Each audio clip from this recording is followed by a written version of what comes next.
은혜는 사라지지 않는다라는 제목으로 말씀을 전하겠습니다. 다니엘서 2장에서 우리가 배우게 되는 점이 무엇일까요? 반복적으로 우리가 깨닫게 되는 것은 위기는 기도로 대응하라라는 거죠. 주변에 궁중 사람들 많았잖아요. 그들과 연대할 수 있었어요. 그렇지만 믿음의 친구들과 함께 위기 상황을 나누고 기도의 팀을 만들었죠. 그리고 하나님께 매어달립니다.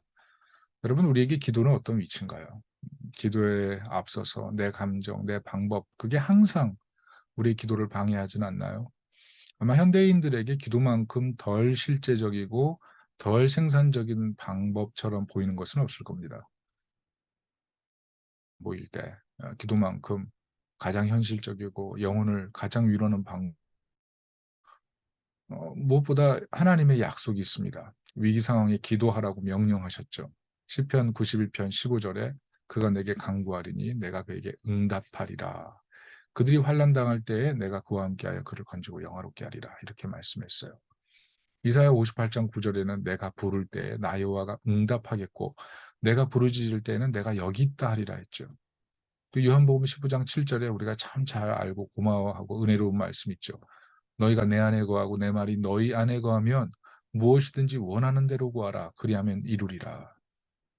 세상을 살아갈 때 기억에 남고 자기 힘을 견고히 세우는 그게 무엇입니까? 여러 가지 방법이 있겠죠. 그러나 성경은 그 필요를 신속히 하나님께 구하라 이렇게 말하고 있습니다. 내가 이 문제를 풀 능력이 없다는 것을 고백하라는 거죠. 우리의 문제는 늘 하나님의 능력을 의심하는 것에서 시작하는 겁니다. 기도하지 못한다? 결국 하나님의 능력을 의심한다와 연결되는 거예요. 우리가 할 일은 수시로 내 능력을 부인하는 겁니다. 내 지혜, 내 경험, 그것을 내가 의심하고 있지 않은지를 의심하는 것. 그게 사실 문제에 앞서서 우리의 가장 큰 지혜가 돼야 될 텐데 그러지 못하죠. 저도 이런 실수를 자주 범해요. 과거의 방식으로 돌아가죠. 남 탓하고, 분노하고, 교만하고, 악한 생각으로 몰아가는, 저를 앞서갈 때가 있어요. 옛사람이 막 쏟아져 나올 때가 있습니다. 그때 기도해야 돼요. 주님, 저는 인간에 불과합니다. 내가 다 알지 못합니다. 주님, 저의 완고함을 용서해 주십시오. 우리가 기도해야 하는 이유는요. 하나님이 문제의 해결자라는 사실이에요. 위기가 삶을 파산시키는 것이 아니라 기도 없음이 삶을 파산시키는 거죠. 일이 있습니까? 잘못된 계획을 세우고 실행하려는 마음이 있나요? 성령의 인도 없이 엉망인 상태에 있지는 않습니까? 멈추고 하나님의 도우심을 구해야 돼요. 얼마나 그분이 능력이 크신지, 얼마나 우리를 사랑하는지, 얼마나 관심이 많은지, 우리 영혼에 부어주실 분이 오직 그분이라는 사실, 그것을 깨닫고 기도의 사람이 되시기를 축복합니다. 오늘 본문은 다니엘의 그 기도 응답을 다루고 있어요. 기도 요청을 친구들에게 했죠. 그리고 하나님으로부터 느부갓네살의 그 꿈을 깨닫습니다. 그게 19절이죠. 이렇게 쓰여 있어요. 이에 은밀한 것이 밤의 환상으로 다니엘에게 나타나 보임에 다니엘이 하늘에 계신 하나님을 찬송하니라 이렇게 써 있어요. 다니엘은 기도 응답을 받은 후에 찬양하죠. 어찌 보면 당연한 결과입니다. 그런데 이 찬양이라는 것이 그래요. 마음, 이게 공존할 수가 없어요. 교만한 마음, 찬양하는 마음, 이게 공존이 안 됩니다. 교만한 사람은요, 찬양할 때 입이 안 떨어져요. 교만한 사람은요, 감사할 수 없어요. 감사하는 사람은 교만할 수 없고, 찬양하는 사람은 교만해지기 어렵죠. 기분이 있어요. 그러나 그때 감사하고 찬양만 해도 근심과 어둠이 물러가는 것을 알 수가 있어요. 감사와 찬양은요, 우리 신앙을 죽음에서 부활시키는 놀라운 경험을 하게 만들죠. 찬양과 감사를 계속해 보세요. 그러면 입에서 어떻게 불만이 자리 잡습니까? 찬양, 감사, 그것이 우리의 기쁨의 시작이고 기쁨을 완성시키는 힘이죠. 근심, 걱정이 있어도 찬양하면 그 마음을 하나님 앞에서 소화하게 돼요. 그 마음에 있던 잘못된 감정들이 다 소화가 뭐예요? 불타 없어진다는 거 아니에요? 영혼의 도리어 꽃이 피죠. 특별히 오늘 본문처럼 인간이 알 수 없는 것을 하나님이 알게 해주셨다면 어떻게 찬양하지 않을 수 있겠습니까? 오늘 다니엘은 너무 기뻐서 찬양하고 있는 거예요. 문제는 다니엘이 깨달은 꿈의 내용이에요. 그 꿈이 길몽입니까? 흉몽입니까? 어떤 왕이에요? 제국의 군주인데 피바람을 불고 오는 사람이에요. 그런데 오늘 느부갓네살이 꿨던 꿈은 악몽이거든요. 그 악몽을 다니엘이 얘기해 줘야 되는 거예요. 여러분 그게 쉽겠습니까? 쉬운 일이 아니라 흉몽을 얘기해 준다는 거. 여러분 그 지도자들에게요. 자기 생각을 얘기할 때 안 좋은 부정적인 얘기를 한다는 건요. 굉장히 어려운 일입니다. 그런데 오늘 다니엘이 열심히 기도하고 나와서 느부갓네살에게 이겨 주는 것, 그게 부정적인 얘기라는 거죠. 꿈의 내용이 뭡니까? 신상을 봤어요. 그 신상이 머리는 순금이고 가슴과 두 팔은 은이고 배와 넓적다리는 노치, 쇠, 그리고 발은 쇠와 진흙으로 섞여 있는 신상이었죠. 그런데 갑자기 손으로 깎지 않은 돌이 날라와서 신상을 쳐서 가루로 만들어버리고 흔적 없이 그 돌은 태산을 이루는 거예요. 이 꿈의 뜻이 뭡니까? 느부갓네살의 황금 시대가 종언된다는 거예요. 이게 얼마나 불편한 꿈입니까? 메데 바사 은혜 시대가 나타나고요. 노세 시대 그리스가 나타나고요. 그리고 세와 시대인 로마가 탄생한다는 거죠. 이 제국의 흥망성쇠를 지금 느부갓네살이 꿈꿨다는 겁니다. 다니엘은 꿈을 깨달았어요. 그런데 부담스러운 꿈이에요. 그렇지만 다니엘이 어떻게 해요? 찬양해요. 왜요? 신앙이 광적이라서 그럴까요? 알아맞혀서 그럴까요? 맹목적이라서 그럴까요? 우린 여기서요. 다니엘이 찬양, 기도 후에 기도 응답을 받고 찬양하고 감사하는 이 모습을 통해서 우리가 분명히 기도하면서 발견해야 될 내용들이 있는 거예요. 이게 무엇이냐면 먼저는 하나님께서 해주셨다는 그 믿음이 생겼기 때문에요. 분명히 부정적인 꿈이잖아요. 그런데 그 꿈의 해석과 그 꿈을 깨달은 다음에 부정적인 얘기, 그것을 한다 할지라도 하나님만이 자신을 보호해 주신다는 그 분명한 믿음이 생겼기 때문에 이렇게 감격의 찬양을 하고 있다는 거죠. 꿈을 보세요. 술사지혜자, 꿈을 알 수 없었잖아요. 근데 하나님이 마음 깊이 있는 것, 생각 깊이 있는 것을 아시는 분이라는 사실을 알려주잖아요. 그래서 20절, 22절 보면 하나님의 지혜와 능력을 찬양하고 국가의 흥망성쇠의 주장하심이 하나님께 있고 은밀한 것을 나타내시는 하나님을 찬양하고 있지 않습니까? 이렇게 하나님의 그 보호하심, 그것을 깨달을 때 얼마나 깊이 찬양하고 경배할 수 있는지 알게 되죠. 우린 기도를 통해서 그 은혜를 깨닫게 됩니다. 또 하나는 다니엘은 하나님께서 과거에 은혜 부으셨던 선하신 하나님이라는 사실을 기억했다는 거죠.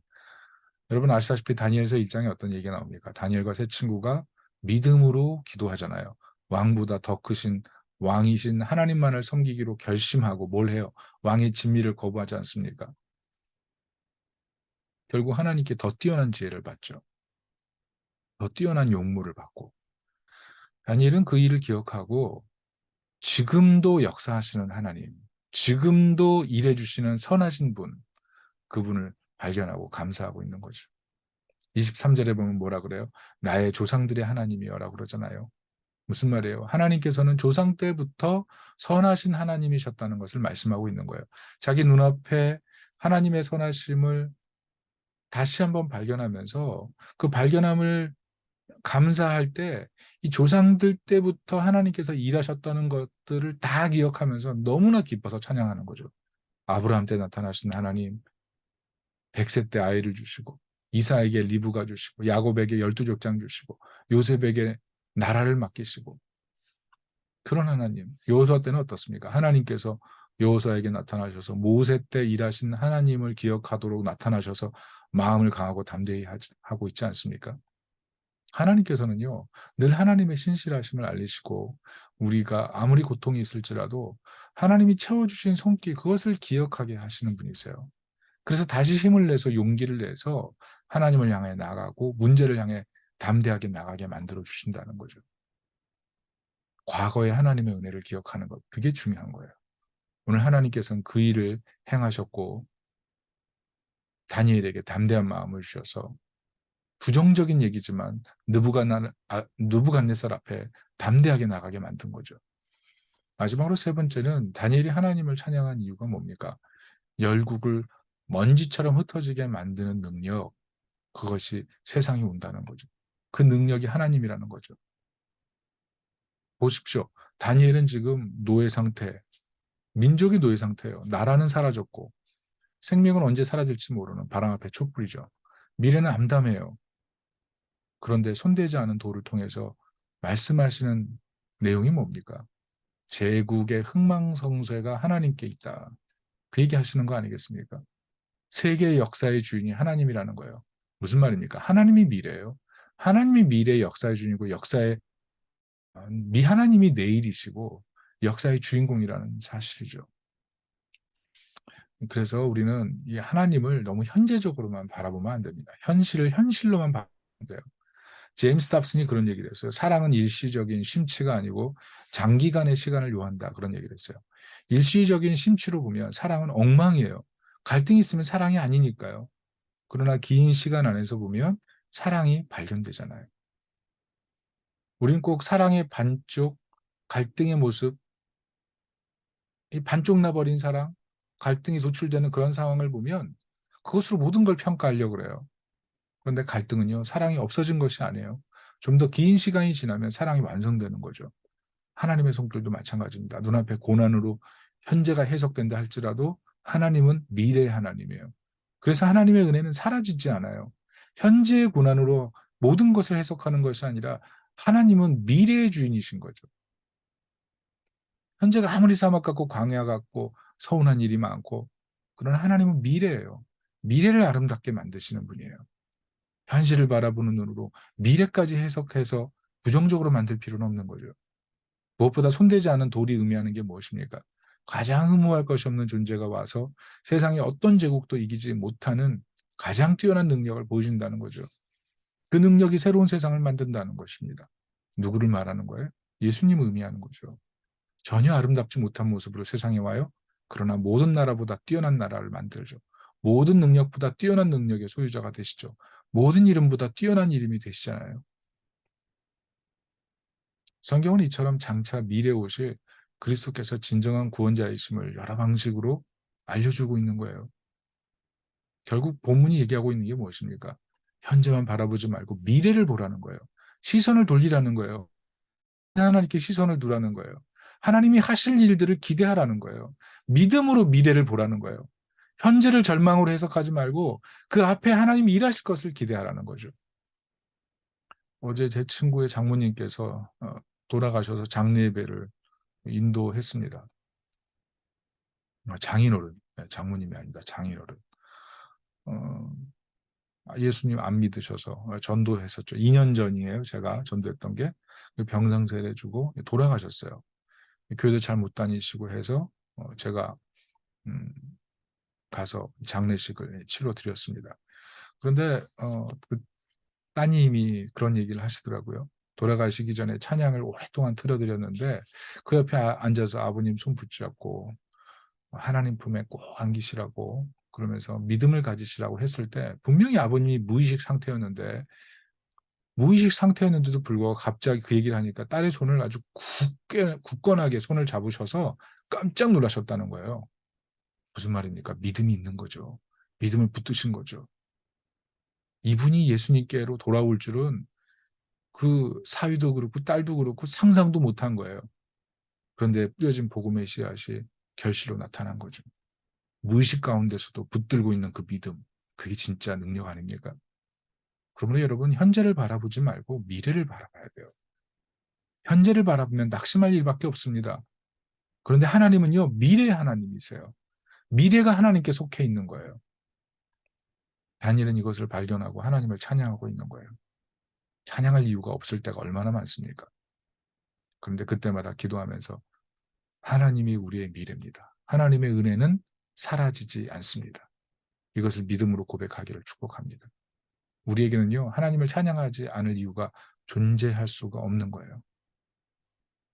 혹시라도 부정적인 생각, 부정적인 마음으로 말과 행동에 있어서 잘못된 그런 모습이 드러나고 있습니까?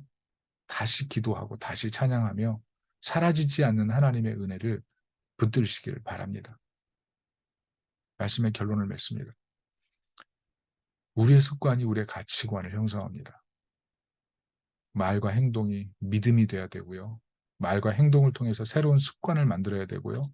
새로운 가치관으로 살아야 돼요. 여러분, 하나님이 진정한 미래시라면, 정말 하나님이 선하신 분이라면 과거 때부터 우리를 아시고 돕기를 원하시고 일하셨던 하나님이시라면 무엇보다 예수 그리스도를 보내셔서 뜨인 돌로 세상을 구원하시기 위해 세상에 오셔서 죽으신 진정한 구세주가 예수 그리스도라면 우리가 세상에 뜨인 돌같이 그렇게 아름답게 보이지 않는 그런 모습이라 할지라도 우리 주님께서 우리를 진정으로 돕기 원하셔서 우리를 위해 죽으시고 우리의 진정한 구원자가 되셔서 우리를 돕고 계신다면 우리 눈앞의 문제 무엇이 두렵겠습니까? 미래를 이끄시는 하나님, 그 하나님을 신뢰하면서 기도와 찬양으로 하나님께 나아가고 전폭적인 믿음으로 다시 일어서시기를 예수님의 이름으로 축원합니다. 아멘. 우리 다 같이 우리 기도할까요? 하나님, 사라지지 않는 하나님의 은혜를 믿게 도와주시고 기도하며 믿음으로 다시 용기 있게 일어서게 도와주세요. 미래를 맡기게 해주세요. 현재를 바라보며 낙심하고 좌절하지 않게 도와주세요. 하나님, 우리 인생이 비록 뜨인 돌같이 초라하게 보인다 할지라도 그러나 뜨인 돌 대신 그리스도가 세상을 바꾸신다면 그 뜨인 돌 대신 진정한 그리스도가 우리의 편이라고 하신다면 결코 낙심하지 말고 다시 그 은혜를 붙들고 나아가시기를 간구하고 소원합니다. 우리 다 같이 기도하겠습니다. 하나님 아버지, 사라지지 않는 은혜를 붙들길 원합니다. 우리를 끝까지 붙드시는 하나님을 의지하길 원합니다. 소망을 주님께 두길 원합니다. 미래가 하나님의 손에 있습니다. 현실을 바라보며 좌절하고 낭망하고 두려워하고 근심하고 슬퍼합니다. 그러나 미래가 하나님의 것입니다. 미래가 하나님의 것입니다. 주님, 우리는 늘 눈으로 보는 것 때문에 마음 힘들어하고 좌절합니다. 내가 뛴 돌 같습니다. 볼품없는 돌 같습니다. 그 모습이 힘듭니다. 그러나 예수님 먼저 뛴 돌로 오셔서 볼품없으셨지만 세상의 참 구원자가 되셨기에 볼품없는 나를 누구보다 잘 이해하시고 볼품없는 자의 구원자가 되시기 위하여 볼품없는 자로 오셨기에 볼품없는 나를 붙드셔서 승리의 자리로 이끄실 줄을 믿습니다. 우리 눈앞에 어떻게 해석된다 할지라도 미래의 주인이신 주님을 의지하며 다시 기도와 믿음으로 말씀으로 찬양으로 사라지지 않는 은혜를 붙들고 나아가도록 도와주옵소서.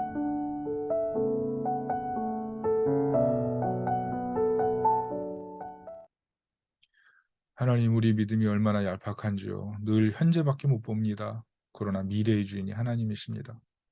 볼품없는 돌을 보며 우리 낙심하지만 볼품없는 돌로 오셔서 세상을 구원하신 예수 그리스도가 우리 편이십니다. 볼품없으신 예수님께서 볼품없는 우리를 도우시기 위해 볼품없이 오셨다면 우리의 볼품없음이 도리어 구원의 이유가 됩니다. 우리의 연약함이 도리어 장애가 아니라 하나님의 더 큰 은혜, 사라지지 않는 은혜가 임하는 자리가 됩니다. 우리의 연약함에 낙심하는 것이 아니라 미래의 하나님을 소망하며 다시 기도하고 믿음 가지고 충성 다하며 남은 인생 살도록 도와주옵소서. 예수님의 이름으로 기도합니다. 아멘.